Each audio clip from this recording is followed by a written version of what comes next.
This is Corsair Mack from Mack's Empowerment Counseling, LLC.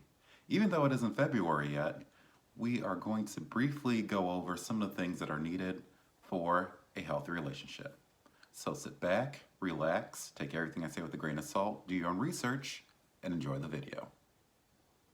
So, when it comes to healthy relationships, there are a lot of things I could talk about, but ultimately we would be here for hours.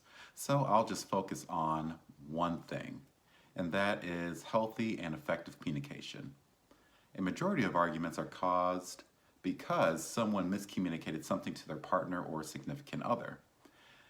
After that, as emotions and tension start to rise, miscommunication continues throughout that conversation that eventually leads to an argument. And it continues in the following forms, basically changing what the person said, adding on information to what was already said, name calling, bringing up past items, bringing up things that happened in the past, and other things along those lines. Also, when you're angry, you're going to only hear what you want to hear. And basically, that will continue to fuel the fire.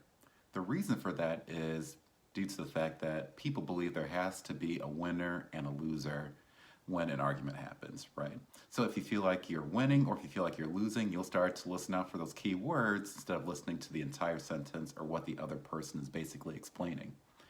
So when a conversation or arguments take place, there shouldn't be winners or losers, right? We shouldn't have that mentality. The only thing that we should be having is basically listening unconditionally and understanding with what's going on. So, how do we fix that? Here are some techniques that can help you out. So first, we're going to go over I statements or I feel statements. So basically, here's how it goes. I feel, right? Insert emotion word there because of insert the situation. Now, when we're talking about the situation, we're not going to bring up that other person at all, right? We're not going to bring up their name. We're not going to make any reference to them. We're just only going to talk about the situation and not bring up the person. The reason behind that is because when we bring up the person, it feels like, blaming, finger pointing, right? Saying, I feel angry because this person did this, or I feel angry because you did that. I feel frustrated because you did this, right? I feel hurt because you did that, right? No, we just stick to the situation, right? Because when we're not doing that finger pointing, the other person is more likely to listen to what you're saying. Right? And then another technique is basically to repeat back what the other person said, either verbatim or paraphrasing, depending on how much information is shared. Right? This is something that you have to discuss with your partner ahead of time to limit the information being given to 1 or 2 sentences. So that way, A, the other person will be able to absorb what you're picking up, B, it prevents rambling, C, it prevents venting, and D, it prevents ranting as well. So ultimately what you're doing there is you're letting that other person know, hey, I'm saying these things and I understand what you're saying.